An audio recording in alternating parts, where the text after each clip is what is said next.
What's happening, Panda Nation? Peter Von Panda here. I got myself a Casio.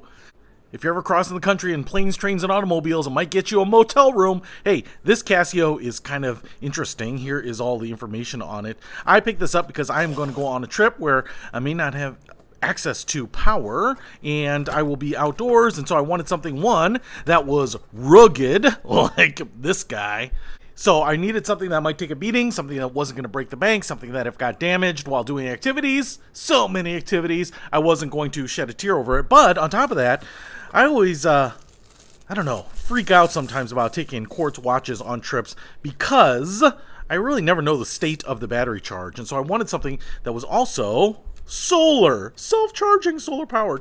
And so that's why I picked up this bad boy, because it is tough solar, not just solar, but tough solar. Just a plastic crystal right there. And the other thing about this is I've had some tough solars in the past and they have generally been very, very big, 47 millimeters plus. And while I don't mind that, and it's kind of nice to have something big to look at, I wanted something a little bit more compact, something that would fit on my wrist but not get in the way of me doing all those activities.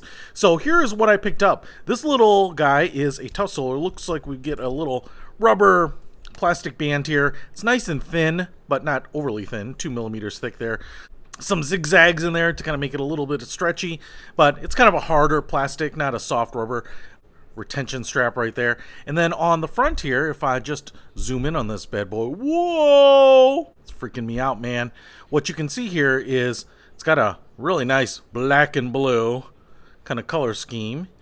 Just a metal cover on the back, which is nice. Spring bars right there, so you should be able to take this out and put in a new strap if you really need to. But if we look at this, it's not that thick. I think this is only like 43, 44 millimeters, so it's not that big. It has a little bit of height to it.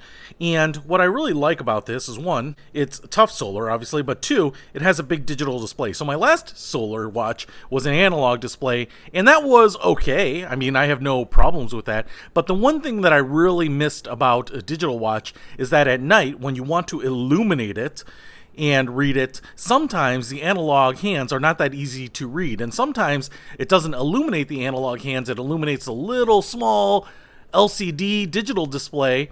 And I was like, well, if you're going to do that and just put super luminova on the hands, which will go dark after several hours of not being exposed to light, then why not just make a big digital display? So this is something that I can just quick look at.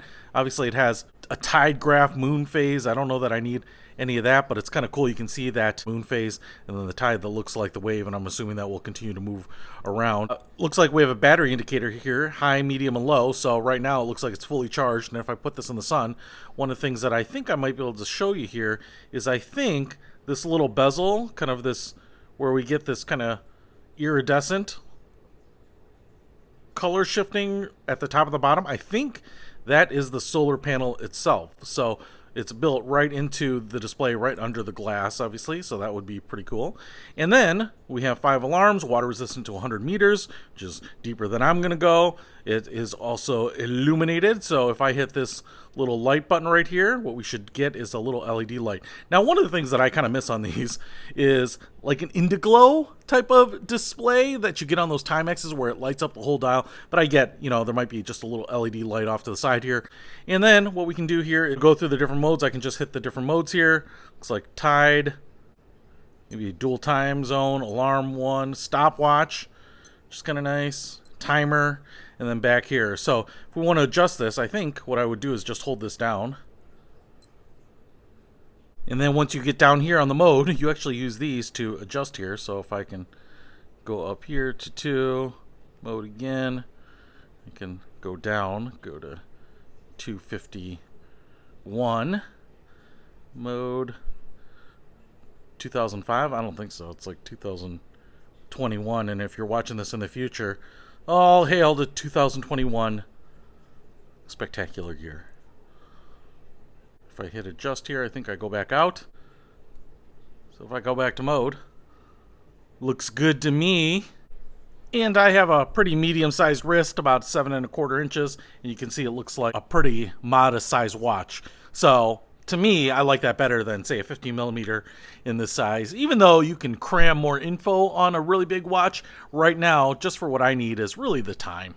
I just want to be able to track what I'm doing, how quickly I'm doing it. And look, I got a scratch there because I'm a true outdoorsman. I was out busting my body out on the rocks. That's why I need a tough watch too. So that's what it looks like. So I love the fact that it's pretty small. It's not going to get in the way. It's not overbearing or overpowering, and just looks pretty good. And I think this is going to be a good companion for me on my next trip. So if you are looking for a watch under 40 bucks that's powered by the sun, that can take a beating, kind of like this guy, well, here's the watch for you. If this little companion is going to make your outdoor adventure a little bit better, I'll put a link to it in the description below. Peter Von Panda, out. We can discover more and explore so much deeper. We can live better than